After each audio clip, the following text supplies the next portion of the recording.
ఇక ఒక్కసారి ఆదావైతే పేపర్లో పోదాం. మా అన్న జాతకాలు తెచ్చిండి అలా పేపర్లో చదువుతాడు ఇప్పుడు. అది అయిపోయిందా? చెప్తున్నా ఇంకేం. అదే అన్న మొత్తం టోటల్గా అయితే వేద్దామన్నా, టోటల్గా వేద్దాం. ఇక ముందుగా ఆజ్కి బాత్, దేశం కోసం జరిగిన ఎన్నికల్లో హిందూ తత్వమే గెలుపొందుతుందన్న ఎగ్జిట్ పోల్స్ నిజమయ్యేనా? నేడే తేలనున్న దేశ భవితవ్యం. అబ్కీ బార్ మళ్ళీ మీరే అంటున్నారు. కన్నీళ్లతో కడుపాకలిని తీర్చుకునే అభాగ్యుల కష్టం ఈసారైనా తీరేనా? పేదోని స్వంతింటి కల నెరవేరేనా? దేశ జనాభాలో సగం మంది కంటే ఎక్కువ మందికి ఉచిత రేషన్ ఇచ్చామన్న మీరు ఇకనైనా పేదరికాన్ని నిర్మూలిస్తారా? ఎవరో ఒకరిద్దరు సంపన్నులుగా ఎదుగుతుంటే దేశ భవిష్యత్తు మారింది అనడం సమంజసమేనా? నా దేశానికి ప్రైవేటీకరణ గ్రహణం వీడినట్టేనా? నిరుద్యోగులు జీవితాలు మారినట్టేనా? ఇప్పటికైనా పేదరిక నిర్మూలనకు ప్రణాళికలు ప్రతిష్టం చేయండి. పేదవాడు అభివృద్ధి చెందితేనే దేశం అగ్రరాజ్యాల సరసన చేరుతుంది. మూడోసారి అధికారం మాదేనని సంకలు గుద్దుకోవడం ఆపి ప్రజాక్షేమం కోసం పాటుపడండి. అయితే దీంట్లో ఒకటే తాత్పర్యం ఒకటే అన్న, అబ్కీ బార్ మళ్ళీ మోడీ అనేటువంటిది కన్ఫర్మ్ అయింది. రమేష్ గాండ్ల అన్న రాసిన దాంట్లో రమేష్ గాండ్ల అన్న రాసిన దాంట్లో అబ్కీ బార్ మోడీ సర్కార్ అనేటువంటిది ఇలా కన్ఫర్మ్ అయింది. అయితే నీవు మూడోసారి అధికారం మాదే అని సంకలు గుద్దుకోవడం ఆపి ప్రజాక్షేమం కోసం జర పాటుపడండి, నిజంగా నిరుపేదల కోసం పాటుపడండి అనేటువంటిది రాసిన బ్రేకింగ్ న్యూస్ అన్న చెప్పే. హైదరాబాద్ ఎంపీ స్థానం మాధవిలత లీడింగ్ లోకి వచ్చింది.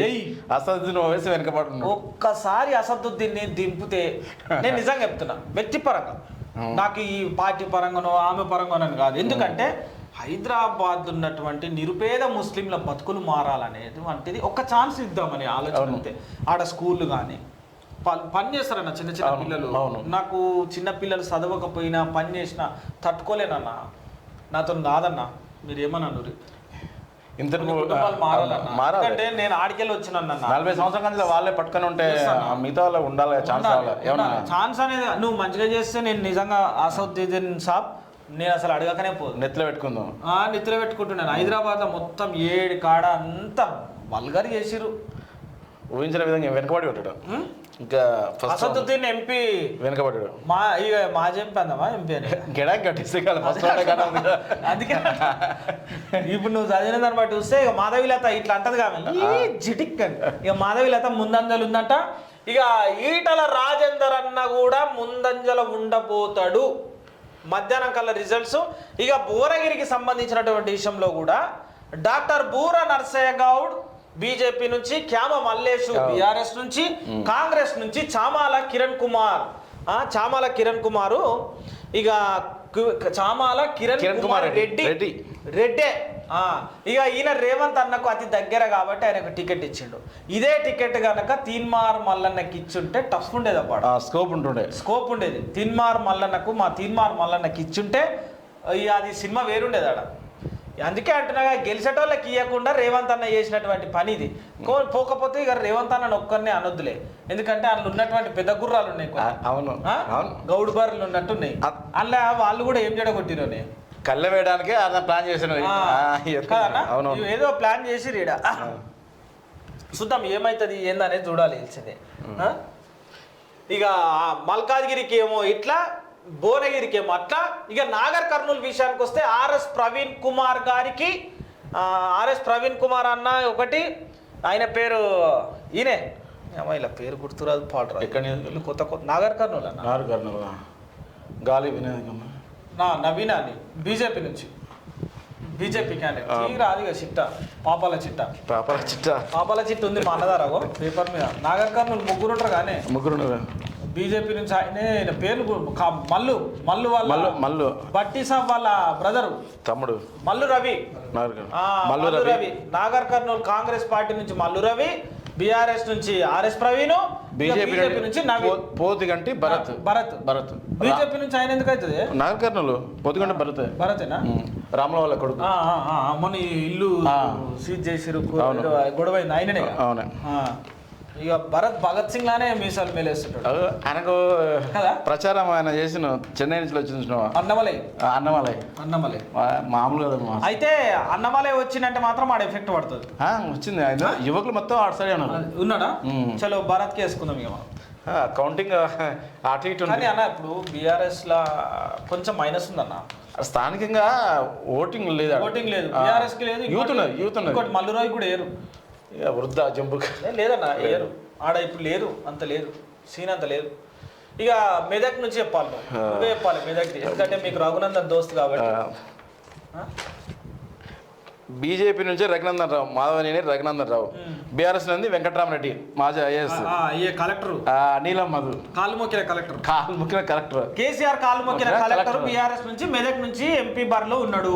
బీఆర్ఎస్ పోటాపడి ఇచ్చింది, కాంపిటీషన్ ఇచ్చింది, అది ఒక్కటే స్థానం ఇస్తుందా ఇచ్చేది.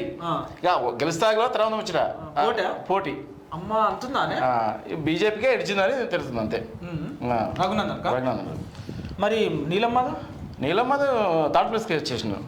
అవునా అరే మంచి వ్యక్తి నీలం మధు. వ్యక్తిగతంగా పార్టీ పరంగా పోతుంది అంత లీడింగ్. నీలం మదన్న మంచి వ్యక్తే. ఇంకొకటి పటాన్ చెరువుల అంటే ఎమ్మెల్యే అభ్యర్థిగా చేసినటువంటి వ్యక్తి కాటా శ్రీనివాస్ గౌడ్ చాలా మంచి వ్యక్తి. కాటా శ్రీనివాస్ గౌడ్ పటాన్ చెరువుల మంచి వ్యక్తి. ఇక వాళ్ళిద్దరు మంచి వ్యక్తులే, కానీ వాళ్ళకి ఏమైందంటే ప్లేస్మెంట్ ఒకటి దెబ్బతిన్నది అన్న. అదే కరెక్ట్ చూసుకుని ప్లేస్మెంట్ ఒకటి దెబ్బతిన్నది. ఇంకేమైనా ఉందా? ఎవరైనా జాతకాలు చెప్పరాదు మొత్తం అంతే చెప్పరాదే నువ్వు. ఆదిలాబాద్ నుండి బీజేపీ తరఫున గోడం నగేష్, కాంగ్రెస్లో ఆత్రం సుగుణ, థర్డ్ ప్లేస్లో ఆత్రం తక్కువ వస్తుండు. థర్డ్ ప్లేస్ బీఆర్ఎస్ వస్తుంది, first place BJP Nagesh. Adilabad Bhuvanagiri Adilabad Chevella చెప్పి ఆపాను నేను చెప్తా. చేవెళ్ళ ఆపలా చేవెళ్ళ ఆదిలాబాద్ చెప్పు నువ్వు రెండు చెప్పి చెప్తా. చేవెళ్ళ బీజేపీ నుండి కొండ విశ్వేశ్వరరెడ్డి, కాంగ్రెస్ నుండి రంజిత్ రెడ్డి. థర్డ్ ప్లేస్ రాడు అంటే డబ్బులో బలం ఉంది, పబ్లిక్ లేదు, ఆయనకు అగేన్స్టే ఉంది. లోగడ ఎంపీ కానీ థర్డ్ ప్లేస్ కాసానికి జ్ఞానేశ్వరం ముద్రాజు. ఈయన మంచి వ్యక్తి కానీ ఈయన కంటే మంచి వ్యక్తి కొండా విశ్వేశ్వరరెడ్డి. వ్యక్తి కదా, ఆ పార్టీ గురించి చెప్తా. ఆ పార్టీలో కొండ విశ్వేశ్వరరెడ్డి కంప్లీట్గా స్వీప్ చేస్తుండ్రు. వార్ వన్ సైడ్ ఇంత టఫ్ కూడా లేదు ఆడ. భువనగిరి బూర నరసయ్య గౌడ్ బీజేపీ నుండి, చామల కిరణ్ కుమార్ రెడ్డి కాంగ్రెస్ నుండి, క్యామమలేష్ బీఆర్ఎస్ నుంచి. క్యామమలేష్ థర్డ్ ప్లేస్ క్యామమలేష్. కాయలు పోయిందా? పోయింది ఆడ. క్యామమలేష్ అన్నకు కాయలు తప్పినట్టు. కాయలు తప్పిన ఇద్దరి మధ్య నా పొట్టా పుట్టింది. ఎవరు ఇద్దరి మధ్య? బీఆర్ఎస్ కాదు, బీజేపీ కాంగ్రెస్ లేదు.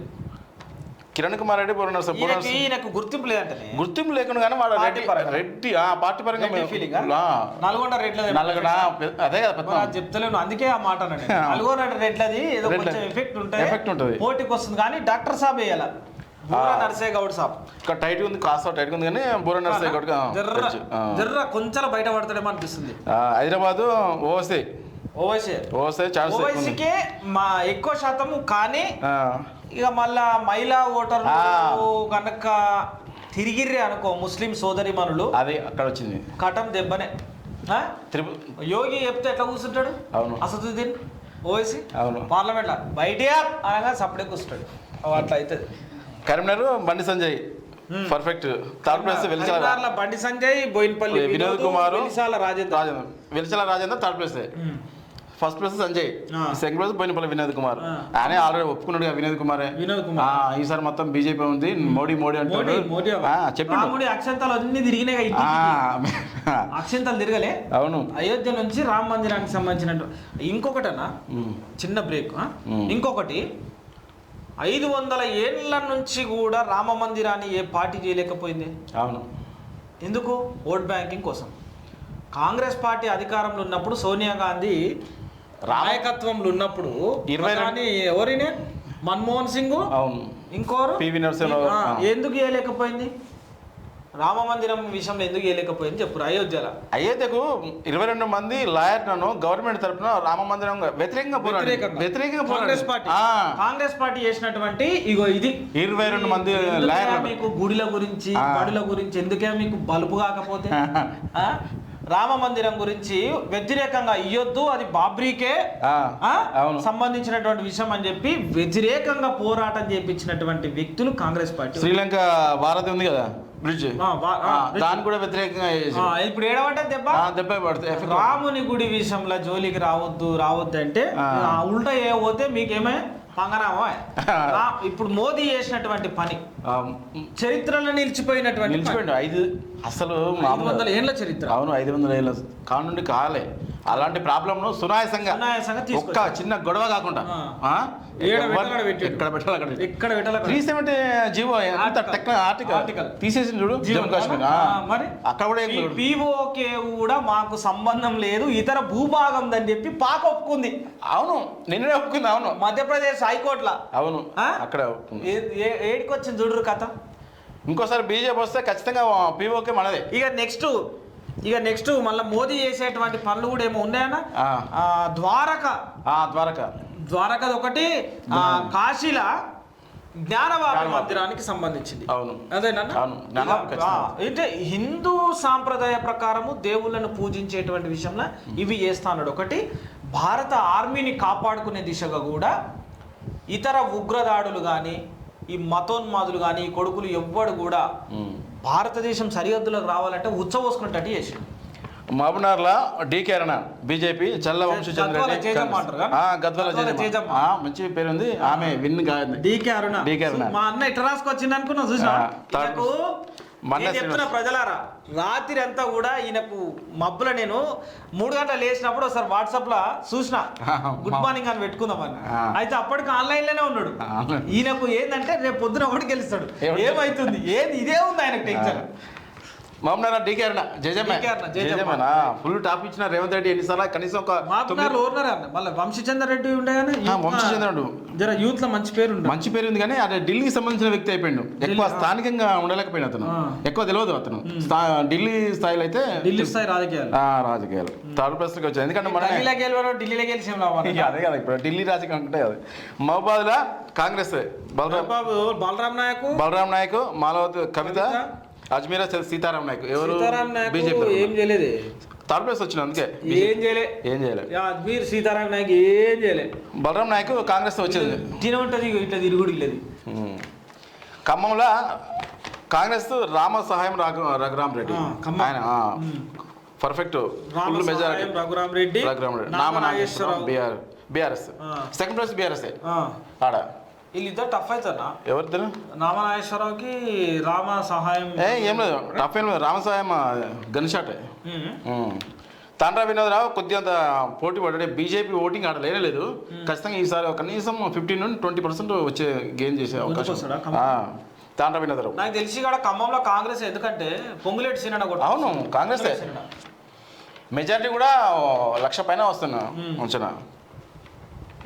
మహబాద్లో కూడా బలరాం నాయక్. మల్కాజ్గిరిలో ఇంకేముంది ఈటల అన్న చెప్పినట్టు Etela perfect.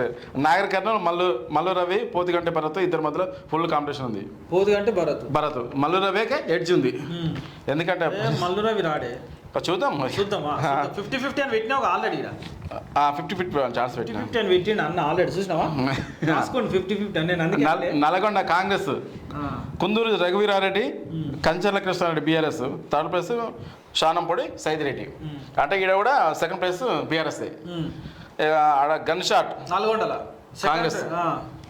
Kunduru Raghuveer Reddy second, Kancharla Krishna Reddy BRS. BRS ఎందుకంటే ఓటింగ్ ఉంది. Nizamabad Dharmapuri Arvind BJP, T Jeevan Reddy Congress, Bajireddy Govardhan Reddy BRS. కానీ గోవర్ధన్ రెడ్డిని పక్కన పెట్టి జీవన్ రెడ్డికి, ధర్మపురి అరవింద్కి వాళ్ళకి ఫైన్ ఫైట్. జీవన్ రెడ్డికి సానుభూతి ఉంది. సానుభూతి కానీ ఇప్పుడు యాక్టివ్ కాలేరు. ఎందుకంటే ఆయన సానుభూతిని క్యాచ్ చేసుకోలేదు. 9-10 సార్లు 11 సార్లు పోటీ చేసినట్టు ఆయన. ఇక మరి జనాలు కూడా ఎట్లా బోర్ కొట్టిన కాదా మరి. ఊరికే ఒకటే ముఖం ఏం చూస్తాం. ధర్మపురి అరవింద్ అంటే ఎట్లా మాట్లాడతాడు ఆయన? వాక్చాతుర్యం. శ్రీనివాస్ కొడుకే కదా శ్రీనివాస్.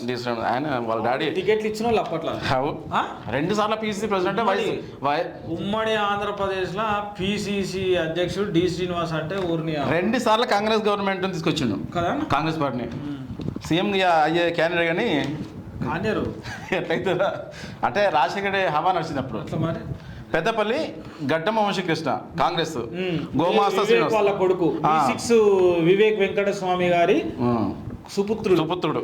ఆయనకు మంచి పేరే ఉంది. Gomasa Srinivas BJP. Third place Koppula Eshwar BRS. Koppula Eshwar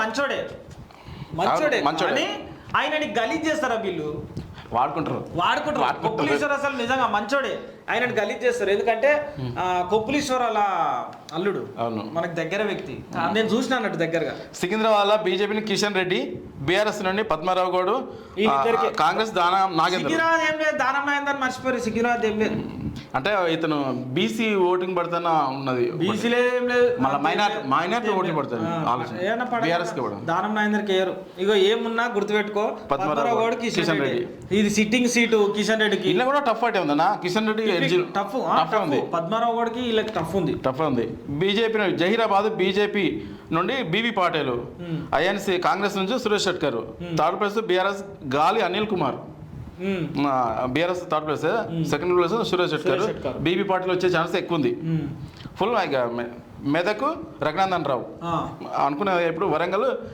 Warangal Aroor Ramesh గెలవబోతున్నాం BJP నుండి కరెక్ట్ చెప్పిన కడియం కావ్యకి సెకండ్ ప్లేస్ వస్తుంది ఎందుకంటే బీఆర్ఎస్ పార్టీ నుంచి మోసం చేసి బీఆర్ఎస్ నాయకులందరినీ మోసం చేసి టికెట్ ఇచ్చినాక కూడా మాకు వద్దు టికెట్ ఇది చాలా మురికికుంట లాంటి టికెట్ మేము ఫ్రెష్ క్యాండిడేట్లము మేము దగదగ మెరిసేటోళ్ళము నాయకులం అని చెప్పి కడియం శ్రీహరి చేసినటువంటి తప్పటి అడుగుకు బీఆర్ఎస్ ఓటింగ్ మొత్తం కూడా చీల్కపోయింది మొత్తం కడియం కావ్యకి బీఆర్ఎస్ ఓటింగ్ మొత్తం చీల్కపోయింది ఇంకోటి ఇదే కాంగ్రెస్ పార్టీలో ఏమైపోయిందంటే మాకు ఇవ్వకుండా టికెట్ నిన్న మొన్న వచ్చిన వాళ్ళకి ఇస్తావే టికెట్ కడియం వాళ్ళకి ఇస్తా అవును అని చెప్పి కాంగ్రెస్ వాళ్ళు కూడా ఇటు ఓట్లు వేయలేదు కడియం